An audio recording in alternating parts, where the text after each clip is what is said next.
নমস্কার বন্ধুরা, কেমন আছেন সবাই? চলে এসেছি আবার একটা নতুন ব্লগ নিয়ে। এখন বাজে ভোর 6:40 আর আমি ওই আনব স্কুলে যাবার আগে একটু বাড়িটা গুছিয়ে নিচ্ছি, কারণ তারপরেই তো আবার ফিরে এসে আমাকে অফিসের কাজে বসে পড়তে হবে। তো আনব ওখানে ঘুম থেকে উঠে পড়েছে, আর আমি আনবের জন্য সকালে যে আনব ভাত খেয়ে যাবে, তো সেটাও আমার রেডি করা হয়ে গেছে। তো ওই কালকে এই বেড কভারটা কেচেছিলাম, তো ওটা এখন শুকিয়ে গেছে বলে গুছিয়ে রেখে দিচ্ছি। আজকে হচ্ছে আবার এপ্রিল ফুল ডে, 1 এপ্রিল। তো আমরা যখন ছোট ছিলাম তখন আমরা না সবাইকে ওই দিন এপ্রিল ফুল করে বেড়াতাম। ছোট ছোট জিনিস সব মনে পড়ে যাচ্ছে। নিজেদের ফোনেই নিজেরাই, তখন তো আমাদের ল্যান্ডলাইন ছিল, এই মোবাইল তো ছিল না আমার ছোটোবেলায়। তো আমরা সেই একটা নাম্বার ছিল যেখানে রিং বাজতো নিজের ফোনে, আমি নাম্বারটা এখন মনে করতে পারছি না, কিন্তু আমরা সেই ফোনে ডায়াল করতাম, ফোন বেজে উঠতো, মা দৌড়ে আসতো ফোন ধরতে, আর আমরা তখন চিল্লিয়ে বলতাম এপ্রিল ফুল। তারপর নানা রকম এরকম ছোট ছোট প্র্যাঙ্কস করতাম সবার ওপর। খালি চকলেটের প্যাকেট দিতাম, যখন সে চকলেটটা খেতে যেত দেখতো নেই, আর আমরা বলে উঠতাম এপ্রিল ফুল। তো এই ছোট ছোট জিনিসগুলো এখন মিসিং, মানে এখন আমি সচরাচর কাউকে দেখি না আমার চোখের সামনে যে এরকম এপ্রিল ফুল ডে সেলিব্রেট করছে বা আমাদেরকে এপ্রিল ফুল করছে এসে। তো এই জিনিসটা কি এখন আর হয় না, নাকি শুধু আমাদের ছোটোবেলাতেই হতো, না এখন আমি ছোট নই বলে জানি না যে ছোটরা এই কাজটা করে কি না, কারণ আনব তো এখন অনেকটাই ছোট এই প্র্যাঙ্কসগুলো করার জন্য। তো ওই খাটফাট সব গুছিয়ে নিচ্ছি, আর আজকে সারাদিনই ওই আমার ছোটোবেলার গল্পগুলো মনে পড়ছিল। আপনাদের এই ছোট ছোট গল্পগুলো মনে পড়ে কি না জানাবেন তো আমাকে কমেন্ট করে। ছোটোবেলার অনেক স্মৃতি খুব মধুর, ছোটোবেলার নানা রকম টফি, নানা রকম খেলা। আজকাল কাউকে দেখি না সেই খেলাগুলো খেলতে। আমি আনবকে ইকির মিকির চামচিকির খেলা শেখাই, তো কিন্তু খুব মজাভাবেই খেলে, কিন্তু পরেও বন্ধুদের সাথে সেগুলো খেলবে কি না সেগুলো জানি না। কিন্তু আমার যতটুকু মনে আছে আমার ছোটোবেলার খেলাগুলো, আমি চেষ্টা করি আনবকে সেইগুলো শেখানোর বা গল্প বলার। আনব আমার খুব গল্প শুনতে ভালোবাসে, আর আমি আমার দাদু বা আমার বাবার থেকে যেসব গল্পগুলো শুনতাম সেগুলো এখন আনবকে অল্প অল্প করে আমি বলি। আর আনব এখনও তো পরিষ্কার করে কথা বলে না, একটু হিন্দি, একটু ইংলিশ, একটু বাংলা মিশিয়ে কথা বলে। তো আমাকে বলবে মা গল্প বলো, গল্প বলো। তো আমাদের ছোটোবেলায় আমি শুনতাম গোপাল ভাঁড়ের গল্প, তারপর মহাভারতের গল্প, রামায়ণের গল্প। আমার বাবা আমাকে অনেক গল্প বলতেন। আমার আমার বাবা মার্চেন্ট নেভিতে ছিলেন, তো আমার বাবা যখন ছুটিতে আসতেন, তো আমি বাবার কাছে ঘুমোতে যেতাম, আর বাবাকে বলতাম বাবা একটা তোমার ছোটোবেলার গল্প বলো। তো বাবা নিজের ছোটোবেলার গল্প আমাকে বলতো। আর আমার দাদু ভাই, মানে আমার মায়ের যে বাবা, আমার দাদু ভাইও আমাকে অনেক অনেক গল্প বলতো। তো সেই সব কথাই মনে পড়ে যায়। তো এখানে আনব খাবার খেতে বসে গেছে, আর গল্প করতে করতেও বেশ অনেকটা বেলা হয়ে গেছে, মানে 7টা বেজে গেল। আর এখানে আনবকে ঝটপট খাইয়ে দাইয়ে রেডি করে দেবো। ওর আর একটা সপ্তাহই বাকি আছে স্কুল। তো এখন ওর স্কুলে সব রেজাল্ট, পরীক্ষা সব হয়ে গেছে, আর সামার ভ্যাকেশন পড়ার আগে একটু ওদের এখন খেলাধুলাই এইসবই হয়, কিন্তু আমি ওকে স্কুলে পাঠিয়ে দিই যাতে ও স্কুলে একটু এনজয় করে আসে। তোর বাস এবার এসে যাবে, তো আমি আর আনব লিফটে করে নামছি, দীপ্তনীল আসবে পেছনে পেছনে, ও রেডি হচ্ছে। তো কি রোদ্দুর পড়েছে দেখুন, একদম ঝকঝক করছে রোদ। এখন সবে 8টাও বাজেনি, 7:50 বাজে। কিন্তু এবছর আমি দেখছি বেশ ভালোই গরম পড়েছে, মানে পুনাতে ম্যাক্সিমাম এখন 37 যাচ্ছে, যেখানে সবে আজকে 1 এপ্রিল, মানে এটা তো মার্চের এন্ড থেকেই শুরু হয়ে গেছে এই টেম্পারেচার। কিন্তু পুনাতে জেনারেলি খুব ঠান্ডা ঠান্ডা ওয়েদারই থাকে। জানি না এবছর কেন এত গরম পড়ছে। ওই যে আনবের স্কুল বাস এসে গেছে, আনবকে বাসে তুলে আমিও চট করে একটুখানি দোকানে ঘুরে আসবো। এই আমরা এখানে এসেছি, এই দোকানটা আপনাকে আরেকবার দেখিয়েছিলাম, এই আমার বাড়ির কাছে আছে এইচ মার্ট। তো আমি একটু ব্রেড আর একটু তেঁতুল আর একটা দইয়ের প্যাকেট আর দুধের প্যাকেট নিয়ে যাচ্ছি।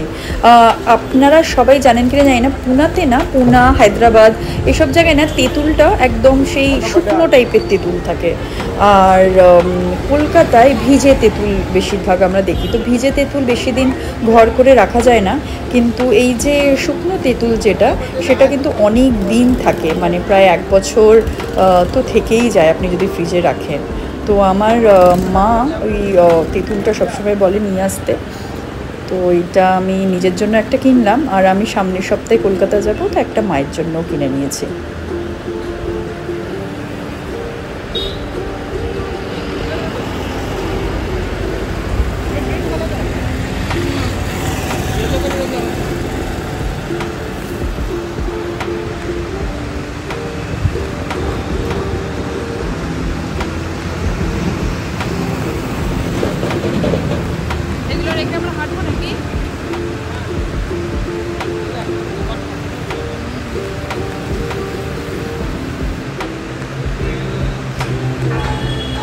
উপরে এসে গেছি, এবার আমি দীপ্তনীলকে ব্রেকফাস্ট দিয়ে দিলাম, আর আমিও ঝটপট ব্রেকফাস্টটা সেরে ফেলছি।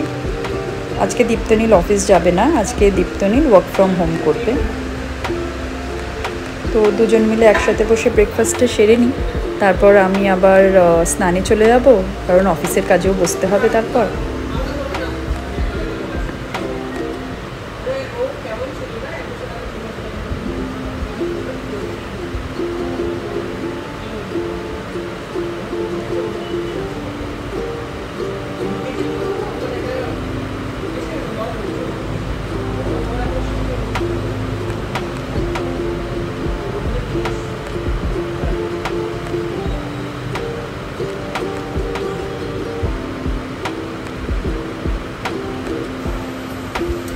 আমি একটু বাড়িতে না টক দই পেতে নিলাম, সকালবেলা ওই যে নিয়ে এসেছিলাম না দুধ, তো সেটা দিয়ে একটু দই পেতে নিলাম।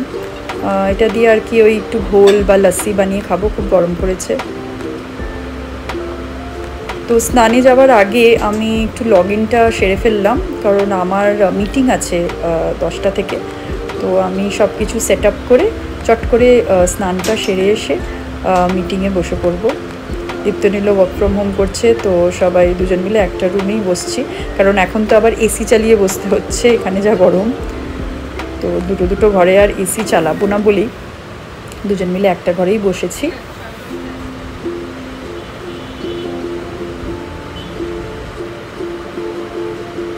আমার স্নান হয়ে গেছে, স্নান করেই পুজো সেরে নিচ্ছি। আমার জানেন তো স্নান করে এই যে পুজো করতে আমার মানে খুব ভালো লাগে মানে আমি জানি সবাই করে, কিন্তু নট আউট অফ রুটিন আমি এটা করি। আমার করতে খুব ভালো লাগে, বিকজ আমি গণপতি বাপ্পাকে খুব মানি, আর সত্যি মন থেকে মানে আমি খুব গ্রেটফুল। আমি আগেও বলেছি আমার লাইফে গণপতি বাপ্পা অনেক ছোট ছোট মিরাকলস করেছে, অনেক মানে অনেক। যেমনি ধরুন আমার এই ওয়ার্ক ফ্রম হোমটাই এটা মিরাকল পুরো, কারণ আনাফ যখন হয়েছিল আমি তখন থেকে ভাবতাম যে আনাফকে তো দেখার কেউ নেই, তো কার কাছে রেখে আমি অফিস যাব। তো আমি সবসময় প্রে করতাম যেন আমার অফিসটাও থাকে, আবার আমি আনাফকে যেন নিজের হাতেই বড় করতে পারি, অন্তত আনাফ যতদিন না 5 বছরের হচ্ছে। আর দেখুন আমার ওয়ার্ক ফ্রম হোমটা কন্টিনিউটি হচ্ছে, মানে সবার অফিস খুলে গেছে, আমাদেরও অফিস খুলেছে, বাট আমি ঘটনাচক্রে এমন একটা প্রজেক্ট পেয়েছি যে আমি বাড়ি থেকেই সেই প্রজেক্টটা কন্টিনিউ করতে পারছি। তো আমার ওপর গণপতি বাপ্পার অশেষ অশেষ কৃপা, আর আমি মন থেকে অনেক অনেক থ্যাঙ্কফুল। তো এরকম অনেক অনেক মিরাকলস আমার লাইফে হয়েছে। তো তাই জন্য দিনে একবার আমি ঠাকুরকে স্মরণ না করলে থাকতে পারি না, আর এটা করলে আমি অনেক শান্তিও পাই। এমনকি আনাবের জন্মটাও আমার কাছে একটা মিরাকল। সে গল্প আপনাকে বিস্তারিতভাবে আর একদিন বলবো, আপনারা যদি শুনতে চান। তো অনেকেই বলে যে তুই মন দিয়ে ডাকিস। আমি গণপতি বাপ্পাকে সত্যিই নিজের বাবা বলে মনে করি। আমার মা বাবা সবই গণপতি বাপ্পা, কারণ উনি আমার ছোট ছোট দুঃখও দূর করে দেন। মানে এমনকি আমার যখন অফিসে একটু কাজের প্রেশার হয় আমাকে ভেঙে, তখনও আমি গণপতি বাপ্পার কাছে এসে বলি, আর আমি যেন খুব রিল্যাক্সড হয়ে যাই, আর আমার সমস্ত সমস্যার সমাধান হয়ে যায়। তো তো সে অনেক অনেক মিরাকলস হয়েছে, একদিন আপনাদের নিশ্চয়ই সেই সম্বন্ধে বিস্তারিতভাবে বলবো। তো এখানে আমার পুজো অলমোস্ট হয়ে গেছে, আর আমি আবার ব্যাক টু অফিসের কাজ। আনাবো স্কুল থেকে এসে গেছে, আর ওকে আমি লাঞ্চ করিয়ে নিচ্ছি। আজকে তো উইকডে, তো আছে অনেক কাজ, তো আজকে আমি তাই ব্লগটা এখানেই শেষ করছি। আপনাদের যদি আমার এই ব্লগটা ভালো লাগে তো একটা লাইক আর একটা সাবস্ক্রাইব করে দেবেন, আর একটু শেয়ার করে দেবেন, যাতে আমি আমার জীবনের গল্প আপনাদের আরও ভালোভাবে শোনাতে পারি। আবার নেক্সট ব্লগে আমি দেখা করব। ততদিন খুব ভালো থাকবেন, সুস্থ থাকবেন। টাটা।